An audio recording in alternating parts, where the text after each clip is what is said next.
സങ്കീർത്തനങ്ങൾ അധ്യായം 51. ദൈവമേ, നിന്റെ ദയയ്ക്ക് തക്കവണ്ണം എന്നോട് കൃപയുണ്ടാകണമേ. നിന്റെ കരുണയുടെ ബഹുത്വപ്രകാരം എൻ്റെ ലംഘനങ്ങളെ മായ്ച്ചു കളയണമേ. എന്നെ നന്നായി കഴുകി എൻ്റെ അകൃത്യം പോക്കണമേ. എൻ്റെ പാപം നീക്കി എന്നെ വെടിപ്പാക്കണമേ. എൻ്റെ ലംഘനങ്ങളെ ഞാൻ അറിയുന്നു, എൻ്റെ പാപം എപ്പോഴും എൻ്റെ മുമ്പിലിരിക്കുന്നു.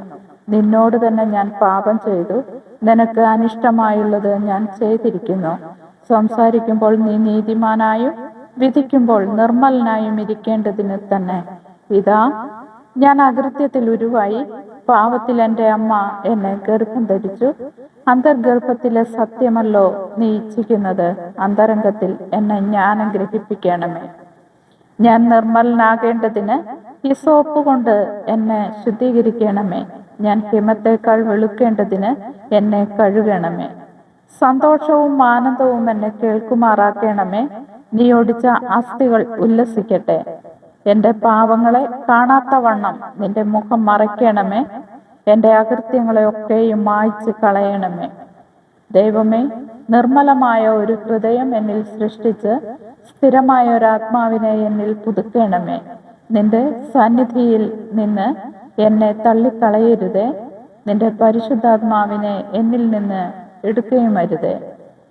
നിന്റെ രക്ഷയുടെ സന്തോഷം എനിക്ക് തിരികെ തരണമേ. മനസ്സൊരുക്കമുള്ള ആത്മാവിനാൽ എന്നെ താങ്ങണമേ. അപ്പോൾ ഞാൻ അതിക്രമക്കാരോട് നിന്റെ വഴികളെ ഉപദേശിക്കും. പാപികൾ നിങ്കലേക്ക് മനം തിരിയും. എൻ്റെ രക്ഷയുടെ ദൈവമായ ദൈവമേ, രക്തപാതകത്തിൽ നിന്ന് എന്നെ വിടുവിക്കണമേ. എന്നാൽ എൻ്റെ നാവ് നിന്റെ നീതിയെ ഘോഷിക്കും. കർത്താവേ, എൻ്റെ അധരങ്ങളെ തുറക്കണമേ. എന്നാൽ എൻ്റെ വായ് നിന്റെ സ്തുതിയെ വർണ്ണിക്കും.